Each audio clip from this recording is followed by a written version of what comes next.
সম্মানিত মৎস্য খামারি ভাইরা, আসসালামু আলাইকুম।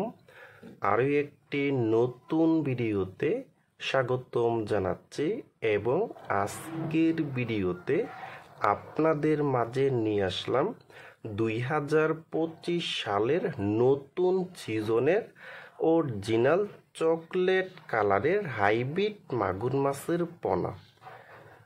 দেখেন বিয়স, এই মাছটার সাইজ হলো পুরা 1.5 থেকে 2 ইঞ্চি সাইজের পোনা।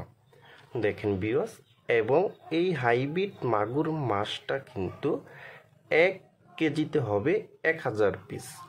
1000 পিসে 1 কেজি হবে।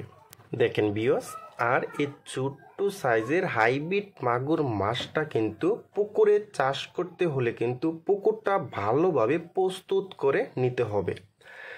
আর এই ছোট্ট সাইজের হাইব্রিড মাগুর মাছকে আপনারা সর্বোচ্চ 10 দিন নারিশ 0.2 মিলি খাবারটা খাওয়াইতে হবে।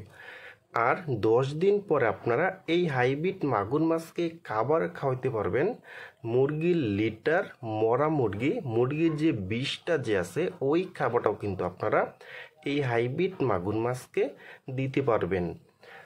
আর এই হাইব্রিড মাগুর মাছটা কিন্তু প্রতি শতাংশে দিতে পারবেন 500 পিস করে দেওয়া যাবে। আর এই হাইব্রিড মাগুর মাছটা কিন্তু আপনারা মাত্র 3 মাসেই কিন্তু বাজারে বিক্রি করতে পারবেন। দেখেন বিয়স, আর এখানে কিন্তু প্রতিটি মাছের কালার কিন্তু চকলেট কালার। দেখেন বিয়স, আর আপনারা যারা 2025 সালে নতুন সিজনের হাইব্রিড মাগুর মাছের পোনা খুঁজতেছেন, কোনো জায়গায় পাচ্ছেন না, তারা আমাদের স্ক্রিনে অথবা ইনবক্সের নাম্বারে যোগাযোগ করে আমাদের কাছ থেকে নিতে পারবেন। দেখেন বিয়স, প্রতিটি মাছের কালার পাবেন কিন্তু একদম অরিজিনাল চকলেট কালারটা কিন্তু। দেখেন বিয়স, আর এই হাইব্রিড মাগুর মাছটা কিন্তু 1 কেজিতে হবে 1000 পিস। 1000 পিসে 1 কেজি হবে। দেখেন বিয়স।